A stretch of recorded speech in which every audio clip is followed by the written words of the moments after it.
Yeah.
I'm Dean Evenson, co-founder of Soundings of the Planet, and our mission is to bring more peace and joy to the planet.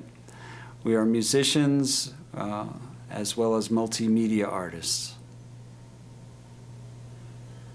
I'm Dudley Evenson, and Dean and I started Soundings of the Planet in 1979. And our motto is Peace Through Music, and we're also video artists as well, so we've been doing that since 1970. And we really are seeing the benefit of bringing the visuals and the music all together to create a state of peace that people can heal. Our roots start musically. I started playing when I was 10 years old, playing flute, and had 10 years of classical training. But the impetus for Soundings of the Planet came from our interaction with Native American people and their belief systems, which were very holistic and very awe-inspiring. And also, obviously, in touch with the planet as our mother, and we wanted to bring that message out to other people. And we felt music was a perfect way to do that. Music along with sounds of the planet, of the birds and animals and things like that. I think Dean was one of the very first people who really went out and recorded the sounds of nature and then incorporated into the music. So that happened in 1979. He went out into, well, why don't you tell that story? Going out into the desert. Oh, yeah. The first recording we did, I went out into the desert and set up the microphones, stereo mics about 100 feet apart, and recorded the birds as they came up in the desert canyon of Tucson. And that became the inspiration and the basis for our first recording, which was called Desert Dawn Song. And we took it in, the bird sounds, the natural sounds, into the studio, and then Dudley and I played music to it along with another musician, cellist and harpist, and created a blend of natural sounds and harp and flute and cello. And we released that tape. It was just a little cassette tape along with 4 other tapes. We had one with Ram Dass. Actually, our story connecting with Ram Dass is interesting because for many years we had been doing video all throughout the 70s, and it was the early portable half-inch black and white, and it's 35-pound portapack. It was schlepping around, and we were interviewing native elders and Indian gurus and environmentalists and healers and on just this whole emerging consciousness. And so, but we had all these videos at the end of the 70s, and they were basically what we felt was important and so valuable for people to know. But we didn't have a distribution system. There were no VCRs. There were no, cable was just getting started. And so we had a lot of material, but there was no outlet. And realizing the importance, we were artists, but we wanted to share it. That's why we were doing it. So when we recorded a Ram Dass lecture in Tucson, Arizona, and then we said, oh, if anybody wants them, here's a little coupon. You can get your tape for $5 or whatever. We got 50 orders, and we thought, well, people have cassette players at home. So it just allowed us to be able to go back in and reevaluate our path at that point. And it wasn't that we got off of it completely, but we just sidestepped back into audio. Because Dean had been doing music and recording engineering. Yes, Back for in quite New a York. while. I was trained as a recording engineer after getting out of graduate school in New York City. So.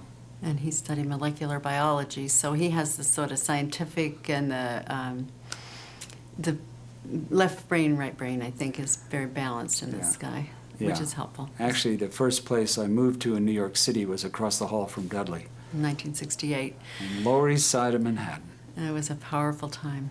Just to, so much happening, and we were just on the same path. My mother used to always say, Dudley, you're too idealistic, the world isn't that way, you're going to be disappointed. And I just went, oh, but, I want to feel that there's hope, and I want to feel that there's a positive outcome that we can make on this planet. So then I met Dean, and it was just like, oh, okay, now we have a reflection, and we could just mutually reinforce each other. And we were so inspired, immediately got into the video and just really learned so much.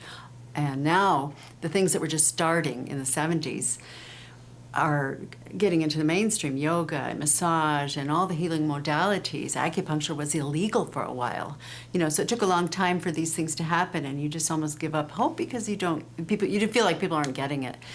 And then by creating the music, we also have just sort of been magnets for fabulous musicians all around different cultures, and we've been really blessed in that way. Yeah, we've worked with musicians from China and India and Russia and Brazil, I don't know. France, everywhere. Many places, so it's really been amazing. And the music that comes out of it, our process of music comes out of the moment. That's how we feel more comfortable. And a composer writes it down, but they're hearing it also. So we just play it and work with other musicians that can do that. And that spontaneity comes through in the music. And of course, the intention of the musicians comes through a lot stronger that way. And I think what's happened too, because we've been trying to analyze how our music works, what we've discovered, first of all, we started getting feedback. We were originally making music because we wanted to be a voice of the planet, a voice of the earth, as Dean said, of the native wisdom. And we really wanted to share that. It was so important to us for our survival. You know, one of the very first videotapes we made was at the UN Conference on the Human Environment in Stockholm, Sweden in 1972. And then the next year, Dean was invited out to Wounded Knee to videotape the siege at Wounded Knee.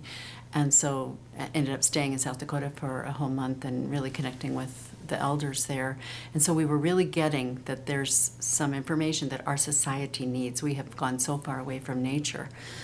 And so the music we created just had this beautiful natural flow with the harps and the flutes and cello and keyboards and guitars. And we were getting all these people suddenly, because we sold it in public. First, you know, out of the back of our car at swap meets and crafts fairs and things. And people would come up to our table and they would just say how much it had meant to them, how they had used it in some various healing modalities. Of course, the natural first ones were the massage therapists. They were the ones who got it because it just fit perfectly in with their thing. And we'd get a call from an autistic facility in Texas saying, well, we've been working with this kid forever and haven't been able to reach him, and now with this Ocean Dreams album, we can reach this person, and it changes things. And we got letters from kids' cancer wards where they were using the music. And so we realized this music had a much greater potential than we had thought when we started. And it was really a joy to see, and continues to be a joy to see how much service we can be in the process of creating this music. In fact, we got a call from Naomi Judd in the early 90s, and she was dealing with her liver disease, and she had found Ocean Dreams as well and ended up buying all of our music and used it on a daily basis, and now considers herself healed from her hepatitis. So we thought, well, what is it that's creating it? You know, we didn't know, you know, because we were doing it from our heart and actually from a more artistic level. So we knew that it had the beauty and the sense of joy, and we knew what our intention was. But we started researching to find out what are the aspects of healing that our music was causing. And one of the things I think, which is interesting, because Dean was talking about the spontaneity of the collaborations and the flow. Our music has a flow. You're not going to hear us coming back to the same repeated refrains. So what happens is you don't engage your mind. And that's so important in the healing process, that you're able to let go of the thoughts and clear the mental processes and let the body relax. Yeah, and the mind is disengaged. The mind is let go of at that point, and not in a good way, where it opens up for the healing to occur. Because when the body is relaxed, that's when healing occurs. And the mind likes to keep the body rigid and stressed out, the beta mind anyway, the busy mind. But as we learn how to relax, which is what all meditation and yoga is all about, and Qigong and various other modalities, bringing the body into a restful, peaceful state allows the body's own system to repair itself. And it also allows us to empty out the thought and the mind patterns that we put on ourselves, which then become physical patterns in our body. And when we're all worried about stuff, it translates back into our physical systems. So the music helps release that. It kind of puts that on vacation for a while, so the body can get to its own self, and it helps natural process. It's very interesting. So one of the processes that is occurring, of course, is called entrainment, and that means that, you know, two systems end up vibrating at the same frequency. So the music, because we're playing at a very slow pace, I mean, we have moved into a lot of more world rhythms now, but in the early days, most of our music was this very slow paced music. So what that did is it helped entrain the breath rate, it helped entrain the heart rate, it helped entrain the digestive system. So you're getting that slowing down of the processes from that very speeded up beta mind, which our society tends to stay in, and we want to go more into the alpha state. And the alpha state, and the beauty of the alpha state is that it is the relaxed state of the body. There's actually a frequency that is parallel in the Earth itself, in the cavity of the Earth itself, 7.83 cycles per second, which is called the Earth resonance frequency. And that is a place of natural repose, natural beauty. And, you know, as you go into nature, you can kind of breathe, take a deep breath and relax a bit because you're getting into that state. So the Earth resonance frequency is something that we've incorporated in our music, actually, after we found out about that. And it puts the mind into an alpha state. so the atmospheric cavity of the planet, 7.83 hertz, is right on the cusp of theta and alpha, what our brain waves emit when we're in those states of consciousness. And we've just discovered that that's a really safe state. You're still awake and alert, but you're not, too zoned out, and obviously you've calmed down from beta. So those are, being able to put it into the mix, it just allows our beings to entrain with. Mm-hmm. So What's interesting to us, we go out to conferences, and it's just a real pleasure to be there because people come to us who have been using our music over the years and give us such support because of such feedback, such good feedback, because of what's happened in their own personal lives. And it's a surprise to us, of course, but it's also a real honor, and we really appreciate that. And it's just from massage therapists to other healing therapists and regular folks and kids and moms having kids and calming kids down, and people calming their pets down, and people having birthings and people having passing aways too, to the music. It just helps people get into another state beyond again, that busy mind state.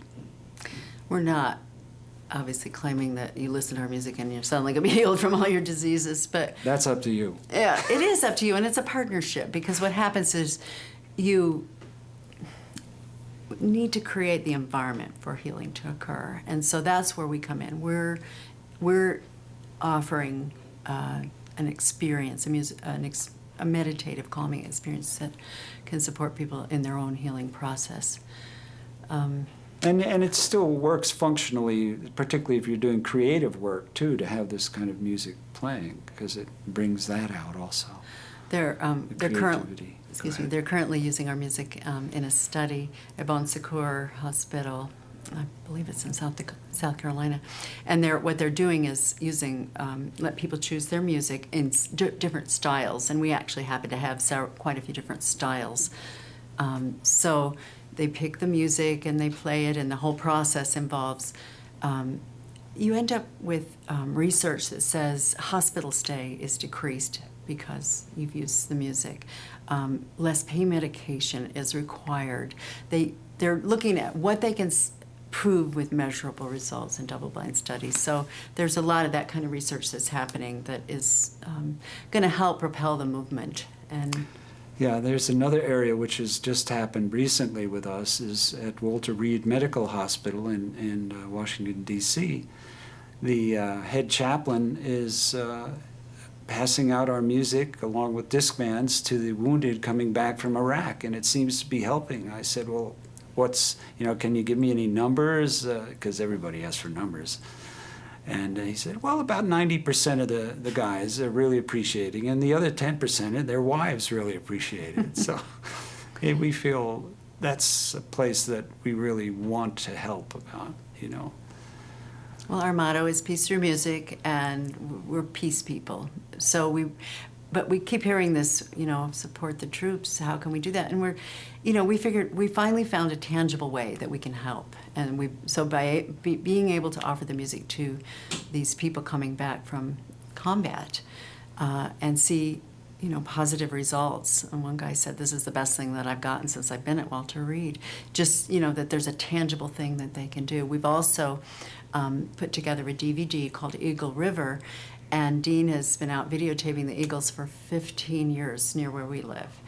And they're just beautiful, beautiful images, very inspiring. And the eagle being sort of the American symbol, but it's also a very meditative bird. Yeah, spending so much time with eagles, the amazing thing is they just hang out and meditate most of the time, and then every once in a while they'll kind of fall off the branch and fly off and come down and get some salmon and hang out with the seagulls and then go back up, and or they'll jostle and play with other eagles, but it's a beautiful thing, and they're really with the moment, if you will. They're not that aggressive a bird, It's not like they're an attack bird at all. They are scavengers. Yeah, but they are.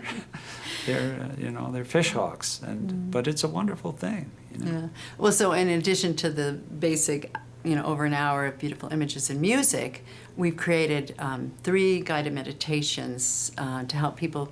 First of all, giving them an overview of what the systems can be. For instance, starting with the breath, and then moving into relaxation of the body, and then moving into clearing the mind. Because these are all yogic principles. So what we realized, we put together something we call relaxation basic training, using kind of military terms, because we want these guys, they've been in war, they were in such a high state of stress, they've seen so many deaths, so much injury, and their own bodies are ravaged with wounds and whatnot. And even if they don't have physical wounds, they have mental wounds. And I don't care who you are, you're going to have mental wounds if you've been in combat, because it's a very, very serious. We tend to call it post-traumatic stress response, rather than syndrome or disorder, because we're not seeing it as a disorder. We're seeing it as a natural. It's a natural response to. We're not made. I personally, I don't believe we're made to go out and kill people, and I understand this aspect of it on the planet, but ultimately, when you get down to it, it just doesn't feel good going around killing someone else.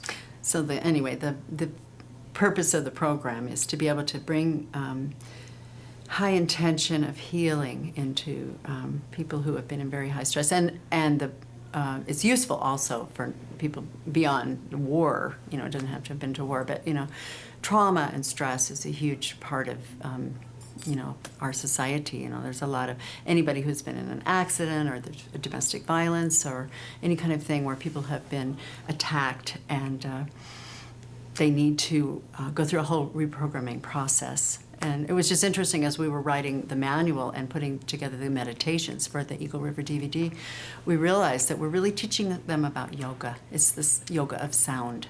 And so to be able to offer these ideas to the military, this is good. And so the more, I just feel like we can make much better decisions if we're in a relaxed state and if we've overcome a lot of our trauma.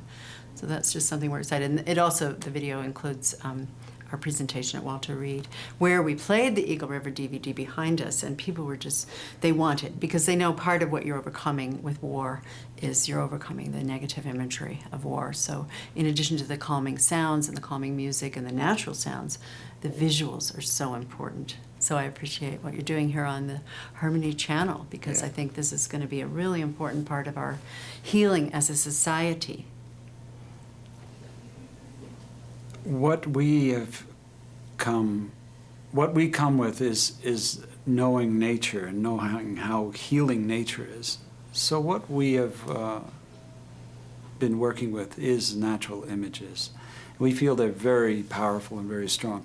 I really enjoy computerized imagery, but the natural image is so phenomenal and so complex, and they're way beyond, no matter what kind of computer you have. It's always has such richness to it and such depth to it. So we really enjoy bringing through the natural images. And obviously, when you join beautiful natural images with gentle music with natural sounds in it, it creates an environment that helps people get back to a state of peace.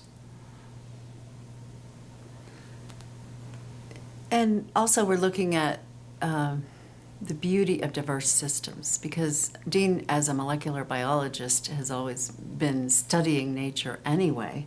And so to be able to appreciate, I say Dean has a great job. He gets to go sit by a river and meditate with a camera. I mean, he's on it.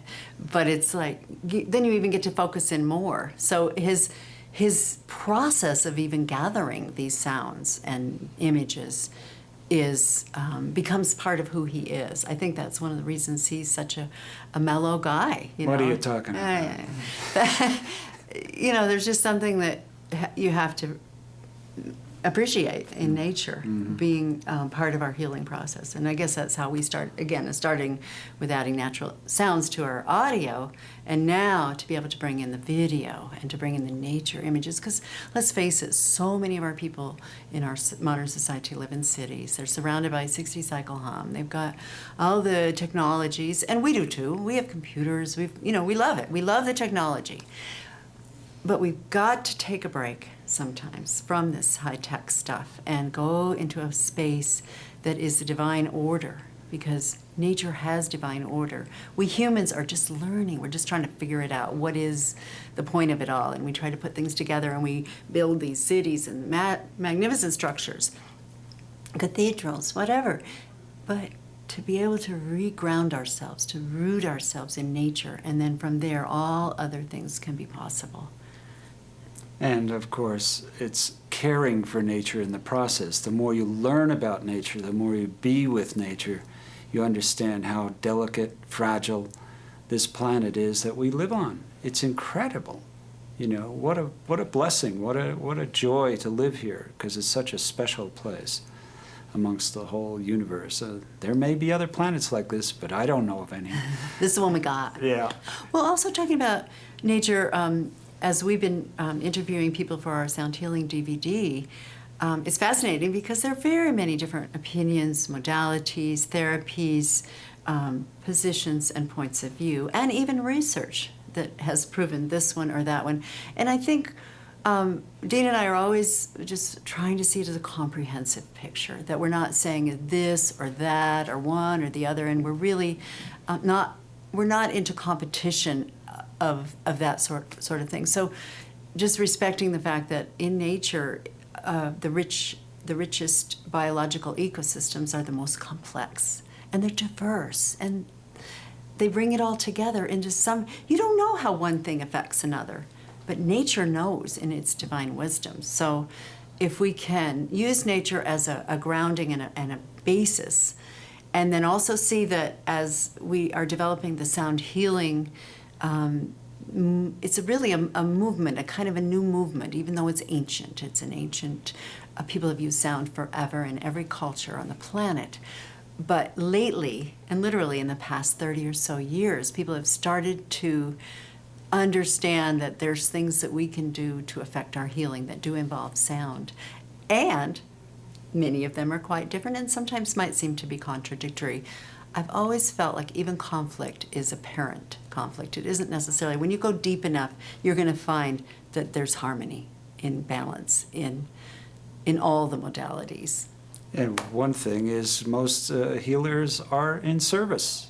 They want it to work. And that's why everyone is working so hard in their areas to develop and study what the kernel that they've learned. And it's a beautiful thing. And it all works together. It all works beautifully together. I remember years ago reading a book called The Secret Life of Plants, and they were doing all this research where they stick electrodes to the plants, and then they know if their owner is around or hurt, or they, all sorts of things. And we were at that time becoming very involved with native wisdom. And so the natives just have this intuition. They just connect with nature. They talk to the trees, they talk to the birds, they talk to the animals and the rivers, and so I had to laugh that in our modern society we had to go stick electrodes on things to figure it out. And but that's okay. We want to do it. We want to do as best as we can to find the research foundation, because we do have the medical profession, and we want to see that the whole sound healing movement relates to the medical profession as well, the allopathic medical profession, so that we're we're tying things in together, and that there is a balance. It's integrative medicine. It's in harmony. We're not saying only use this and don't use that, because sometimes you need the very extreme technologies of modern medicine. But, you know, to be able to use your intuition, to be able to use your heart, to be able to use your sense of connectedness, I think is important too. Yeah. And the feeling, getting the heart space open is also a wonderful thing. And I think that's where sound is very important, because it's actual visceral. It's particularly low frequencies they affect the whole body system. And it can be affected in a negative way, as many have already said, I'm sure, but that it also can be affected in a very positive way. And I believe it affects the whole system, the molecular structure, the DNA structure. I mean, information going in the body, going through the body, and sound it's another miracle that's unfolding before our eyes. And we have, we think of memory happening in the mind, but memory happens in every cell of our body. So sometimes if people are trying to overcome trauma or to try to heal themselves, you want to touch all parts of the being. And, of course, if you do connect with the mind does the control. And I had a particular incident occur with my own health a few years ago. I was had a lot of hearing loss, and I was having dizziness and nausea, and it went on for about a year. It was very extreme, and I actually went to some of Don Campbell's workshops to try to I thought maybe the toning would help, or, whatever. But one thing that finally did occur for me is I was reading a couple of books on the power of the mind, and I thought, well, I need to work on, shifting my own approach or my own mental consciousness about certain things. And we had been using the Dalai Lama's Green Tara mantra for many years, and it's Om Tare Tu Tare Ture Swaha. And it's very helpful and wonderful mantra. But I felt like I needed something in my own language that appealed to my issues. And so I came up with a little mantra, and it was basically clear my mind, open my heart, heal my body, heal my world.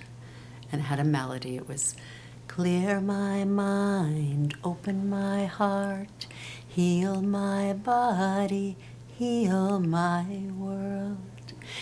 And I sang this song for about a week to 10 days, and would you know it, after that time I stopped getting dizzy, and even a few months later my hearing started to come back.